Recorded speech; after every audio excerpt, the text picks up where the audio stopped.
Okay, welcome to the 33rd episode of the Mayor's Mixtape. I'm Haley Sue Robinson, Director of Public Affairs for the City of Pueblo. And I'm Heather Graham, City of Pueblo Mayor. And don't forget, you can find this podcast on Apple, Spotify, Buzzsprout, YouTube, also on local channel 17, wherever you get your podcasts. Like, share, subscribe, and you can submit your topics or suggestions, questions to mayor@pueblo.us. And let us know what you want to talk about or what you want us to cover.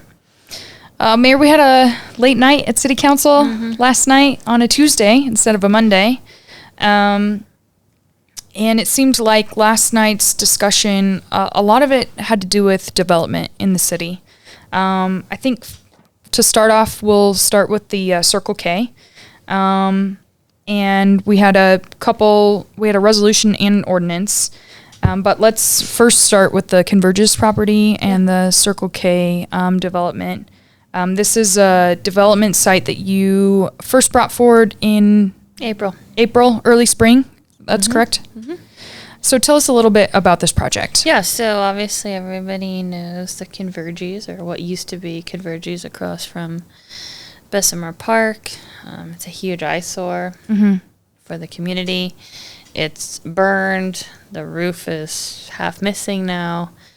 But we were contacted by a third-party developer who wanted to come in and potentially purchase the property. They were looking for some kind of partnership because they don't want the whole property. Okay. They just want the front part of the property that butts up to Northern. So they approached the city in April.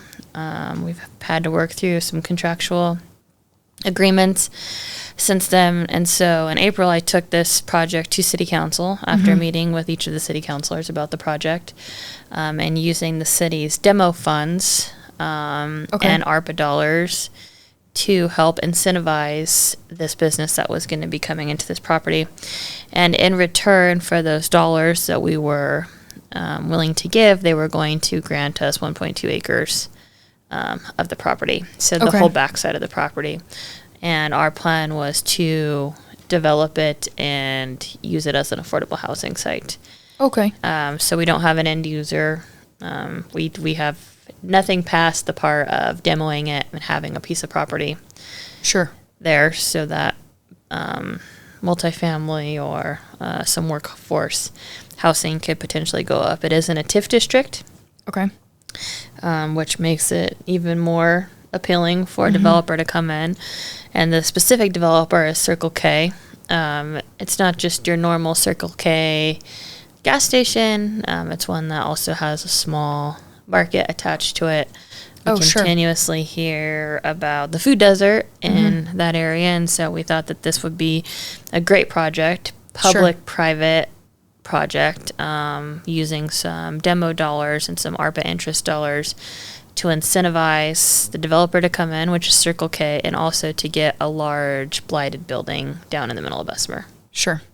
And I know last night there were some photos shown. There's been some fires. There's been a lot of vandalism. It seems like the property, if you aren't paying attention, it's a nuisance. Yeah. And so it kind of solves a couple of issues of, having the property developed and a new business going in. And then to your point, allowing more access to food besides just gas station food, because I think there is a good distinction between that.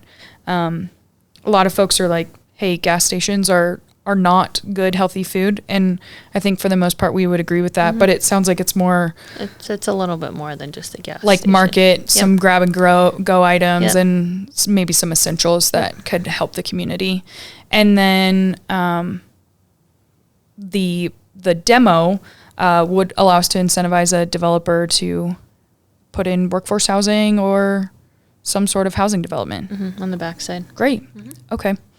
And so we've been working on this project for quite some time. Right. Yeah. Okay.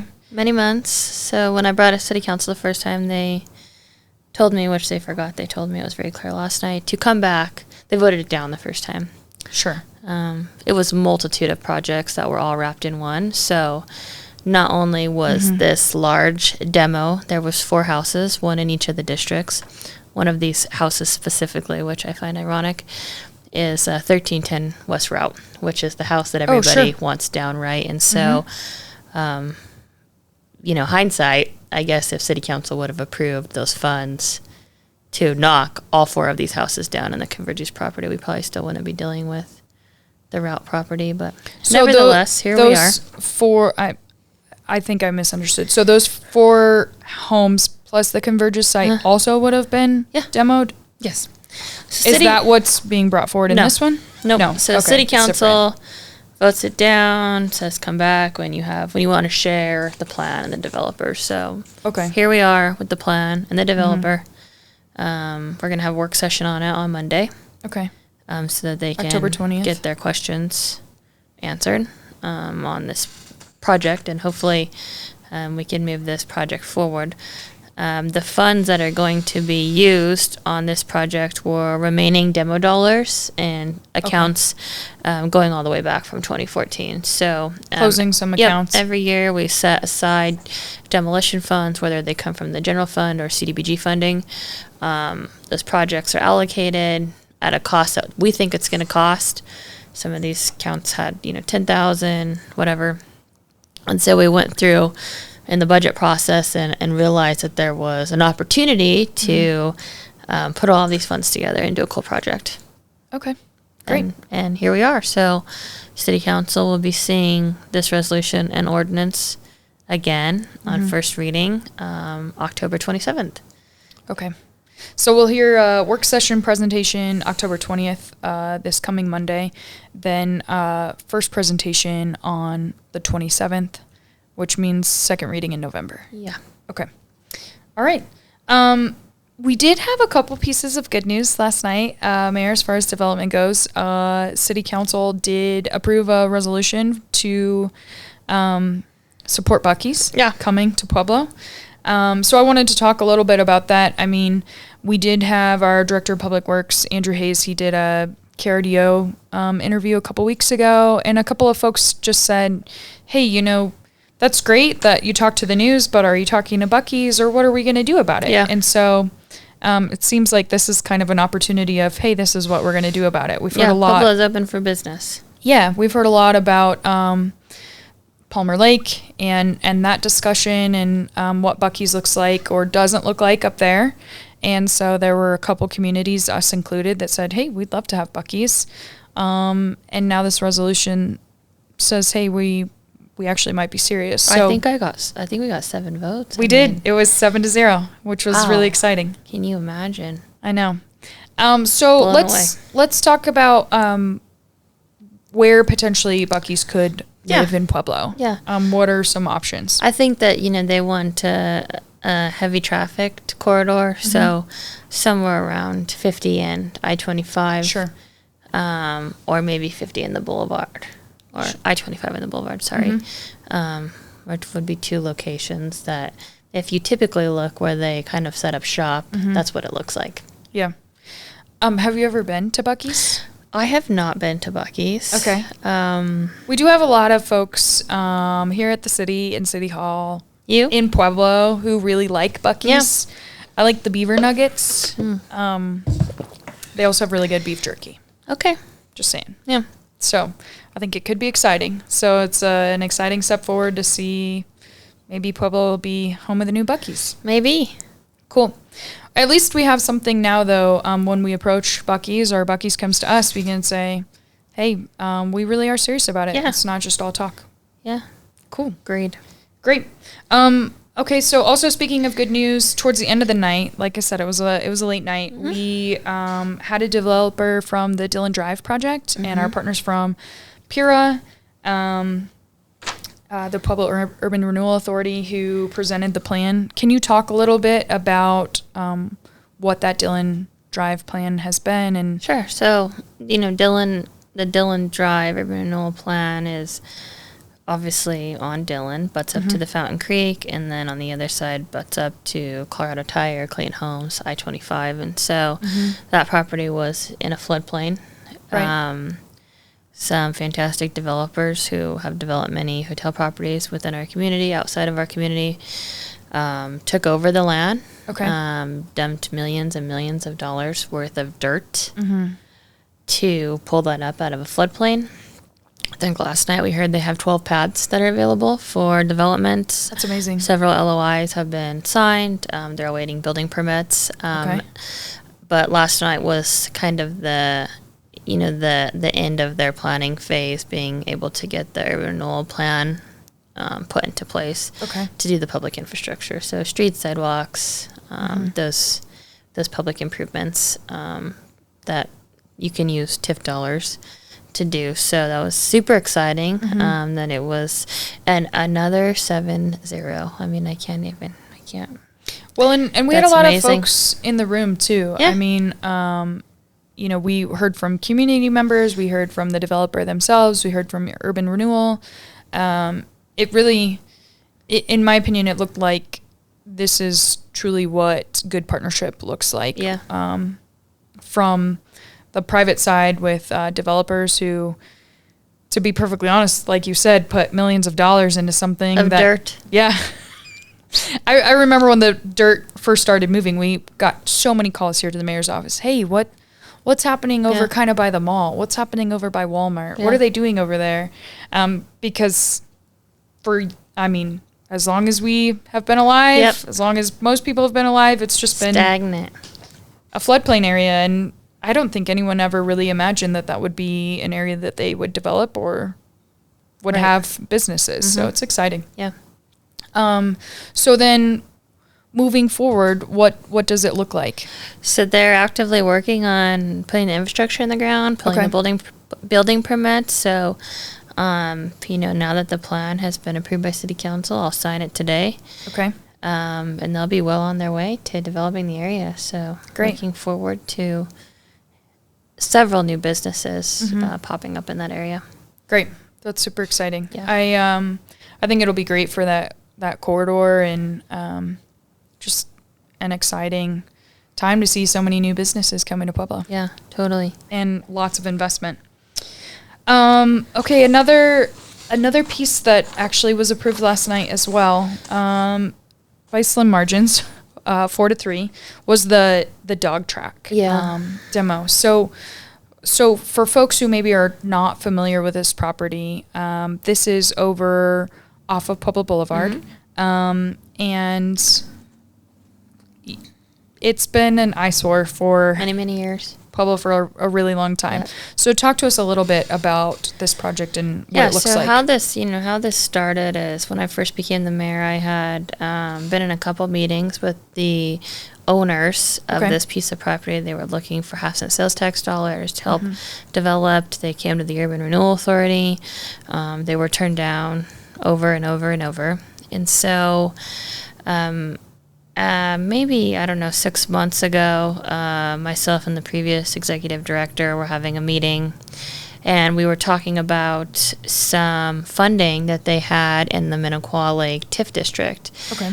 And that their board had previously set aside $216,000 to do blight removal. And I thought that it would be a good partnership between the city, the developers, and the Urban Renewal Authority, because I knew that they were trying to get this building down.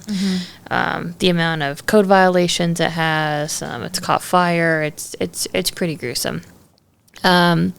We decided to see if we could form, a partnership between the three of us in order to help get this property down. So, City again has unused ARPA interest. We have a little over $700,000 in our ARPA interest account, and so I put this proposal together to go in front of City Council to use $216,000 from the authority, $284,000 from the city, and then I think $250,000 from the developer themselves in order to get this building down, private-public partnership, so that they could start moving dirt, putting up something that's going to be impactful to the community. They have plans for hotels, multifamily, commercial retail. It's a great location. It's right off I-25. It's a prime piece of property. but they want to know if the community's invested in them. These Sure. developers are not from the city, Okay. but they purchased the property. They're willing to invest, but they want to know that the community also wants them here, and that we want to see something happen. So this is another one of those buildings, you know, when you're driving around the community, you're saying, geez, like when's someone going to do something about that? And so here we are, you know, trying to do something about it. It did pass 4-3. Hopefully it sticks. You know, I think one of the council people actually messed up their vote. Oh, really? Yeah. So hopefully it doesn't revert back. Okay. 3-4. I think that this is really positive to the community, really positive to that district, that council person's district. And so hopefully we can get this demo done, get the building down, and see some economic development come in that area. And talk a little bit about exactly how this then benefits the community, because I think a lot of folks are confused that if we invest this money, that all of a sudden we spent this money and we lost it, and it could have been. We do this all the time, right? Okay. So let me tell you about a specific building in the city of Pueblo, right? That cost the taxpayers $900,000 to take down. So if anybody remembers the Albany Church that was burned, you know, very badly. The city... You could see it from I-25. Yeah, the It was city terrible. does not own this property, right? But you had businesses within this community who were continuously calling, I want this property down, I want this property down. One of the businesses is actually President Aliff works for, Vidmar Motor Company. You know, it was a continuous call from the owners. That's really close. The school that was right in the area, hey, we need this property down. When is the city going to do something, right? Very similar situation to the dog track and Convergys. So the city takes on the project, right? We remove it. The Albany Church, we spent $900,000 to get that church down. Yeah. The city will place a lien or try to place a lien on the property. But the reality is that the property only appraises at like $30,000, right? So we've now spent $900,000 of taxpayer funds to only receive $30,000 in an appraised piece of property on the backside. So when we're talking about investment and how we should be investing the city's dollars, investing in properties like Convergys and properties like the dog track, they are just as much of an eyesore as a burned down building. Right. But these two properties have a chance to create some economic activity, right? Hotels, restaurants, commercial development, the Convergys property, multifamily housing, a small market. And so when we're talking about spending taxpayer dollars and getting an ROI, return on investment, this makes sense to me to spend. So we'll demo funds, generate sales because tax you're from going to this. generate money back to it, right? So I understand. Also, when we talk about the businesses who are unhappy with these two pieces of property, I think Councilor Flores mentioned last night the people across the street at the hotels. There's continuous unwanted parties. The building's on fire. There's glass broken everywhere, and so the it calls is for service. Yeah, calls for service out of control. It is a very similar situation to the Albany. But hopefully, City Council will see that and remember that when they go to vote on the Convergys building again, and hopefully the vote sticks, the 4-3 sticks with the dog track, because these properties need to come down. This is what the community's asking for, and I think all around it's a good project for everybody involved. And the developer last night, he also mentioned that the property that he owns is 18 acres. Yeah, so, it's huge. I mean, you mentioned a couple of projects, so this isn't just kind of like a one-off thing. There could be lots of development in that area, which is pretty exciting because of its proximity to I-25. The jobs that it would create, right? I mean, City Council last night approved essentially a blank check for $8 million to put wastewater improvements and stormwater improvements in the ground just up the road in the industrial park for businesses who may or may not be coming to the community. So, I mean, $8 million to $500,000. I think that you have to look at what you get for the $8 million. what you could potentially get for assisting a developer with the $500,000, which will actually just be $284 to the city, and then $216 to the Urban Renewal Authority. But I think that this is a great opportunity, and I hope City Council continues to feel the same way. Cool. So a lot of progress being made towards development, or a commitment, I would say, at least, to what the future of development looks like in Pueblo. Like you mentioned, Pueblo's open for business. And it seemed like last night was an opportunity to really solidify that, whether that's true or not. Yeah, I mean, it's true when it comes out of this office. I can't say the same for City Council, but I can say that the mayor's office is open for economic development, and we're going to do everything in our power to make sure that people still want to come to Pueblo. Developers still want to invest here, and we can still have this public-private partnership as they do in every other community in the world, besides Pueblo. So we're going to keep pushing forward. Great. Yeah. Okay. Anything else about City Council last night? I was wondering if you want to talk about the roofs. Did you want to talk about the roofs? I want to talk about the roofs because I think it's important for the community to know about the roof situation here at the City of Pueblo. So last night, a continuation from 6 weeks ago, 4 roofs for the wastewater plant. Yeah, the treatment center. Yep. And then which includes the lab. The lab, very important stuff. The lab, and then the ice arena roof, which actually we had a CIRSA claim, so we have insurance that is going to be paying for the damage where the Bulls play. Okay. Right. Lots of economic development going over in that area too. And then the wastewater plant, which really, I mean, what is going to happen when we don't have roofs over our facilities out there that need to be replaced? And so we took these roofs to City Council. City Council 6 weeks ago said that they needed additional time to do research.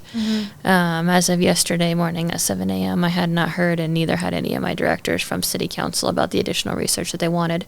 They actually had us hire a third-party consultant, and we had to pay additional funds for that third party to come in and review the specs of the roofs that we put out. Of course, the consultant concurred with the city and our process. And then we took it to City Council last night, and they voted all of these projects down again. So costing the taxpayers additional funds, right? Okay. And they said to tarp the roofs at the wastewater facility. So what does that mean for a taxpayer?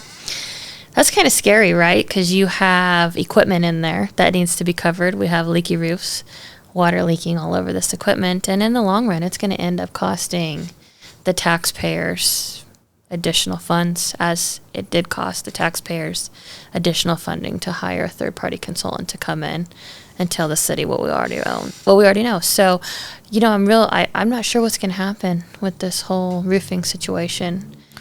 What are the next steps? I don't know. I didn't get any guidance from City Council on what they wanted to see besides tarp the buildings. So, if we were to restart the RFP process and go out to bid again, what does the timeline look like for that? Well, we would post it again for 21 to 30 days. We would have the pre-bid walkthrough. Okay. We don't want to rip the roofs off in the middle of winter, right? That's why we had it on the agenda 6 weeks ago. And so these roofs probably wouldn't be done to the springtime. So you're potentially costing more money to the taxpayers, to the city, by postponing projects like this. All because I guess that they don't agree with the city's procurement purchasing process, which was just another red flag, right? I read off 11 different roofs last night that the City Council has approved since 2023. 7 of those roofs have been approved since I've been the mayor. Several of those roofs used the same type of roofing material that were in question last night, so I think that's a bit of a conflict of interest. But you heard that spiel last night in the ethics complaint that I filed against Councilwoman Maestri. So I'm not really sure what council's plan is and how we're gonna handle these roofs moving forward. I mean, obviously the administration doesn't want to cost the taxpayers any more dollars, so we're going to have to come up with a plan to bring back to city council. Waste more time, waste more money. It's just kind of the battle we've been fighting lately. Okay. Yeah. So, great. Thanks for the deep dive into the... Stay tuned on... roofing. The roofing saga in the city of Pueblo. Mm-hmm. Yes. Okay. I'm not sure what to You're say speechless, to that. Yeah, I I'm know. not sure what to say to that, I Mayor. know, as many people at the city are speechless today. We'll get through it, though. Yep, we always do. We will. Absolutely. You want to talk about upcoming events? Let's talk. Let's make a pivot to something happy. A little happier. Sure. Okay. So we have some upcoming events this weekend. Haunted rides at City Park, and the trunk or treat at the Kitty Rides. So Friday from 5 to 8, all the kids get to dress up in their costumes and ride the rides, do a trunk or treat. And then they do that again actually on Saturday as well, and that is from 2 to 8. We also will be busy on Saturday. We have the cleanup. Yes. 3 sites, CSU Pueblo, Colorado State Fairgrounds, and Recycle Works. That is from 8 to 3, so bring your household trash, your mattresses, your broken sofa, the stuff in your garage that's been sitting there for way too long, whatever stuff you need to get rid of, as long as it's not electronics or hazardous waste, we will get rid of it. Yes. But we do have the third site at Recycle Works for green waste, so like branches, unbagged branches, or like grass, things like that. And we'll get people through the lines quickly, which is exciting, but we'll get the city cleaned up. And then, let's see, what else do we have? Trunk or treat at El Centro next Saturday, October 25th. Yep. And that's from 4 to 7. And we are actually accepting candy for both the haunted rides and the trunk or treat. You can take that to Parks or El Centro. And then we're going to have trick-or-treating at City Hall on Halloween. Yeah, so previously sometimes we would do the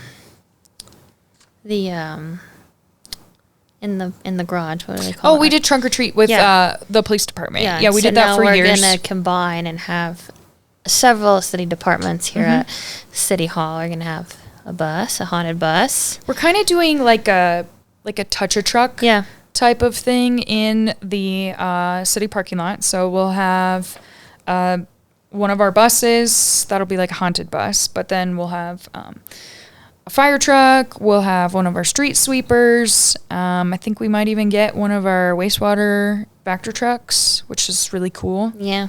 The Bearcat. Oh, and then we'll have a Bearcat from the police department. Yeah, so we'll have all of that out in the parking lot for the kids to see and ask questions and talk to our city departments and find out about what they do. Yeah, about their jobs while they're all dressed up for Halloween. Yeah. And then come into City Hall and go trick-or-treating. Yep.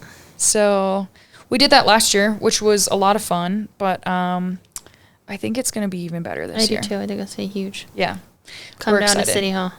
We're very excited. Yeah, it's open to everyone, 2 to 4, and bring your costume. Have a great time. Come celebrate us. Halloween with us at City Hall. Yep. So lots of exciting things going on. Yep. Any other upcoming events? I think you covered them. Great. Okay. Cool. Well then, we will see everyone next week, but if you want to suggest a topic or question, you can email us, mayor@pueblo.us. You can find our podcast on Apple, YouTube, Spotify, Buzzsprout, and local channel 17. And we will see you next week. Thanks for listening.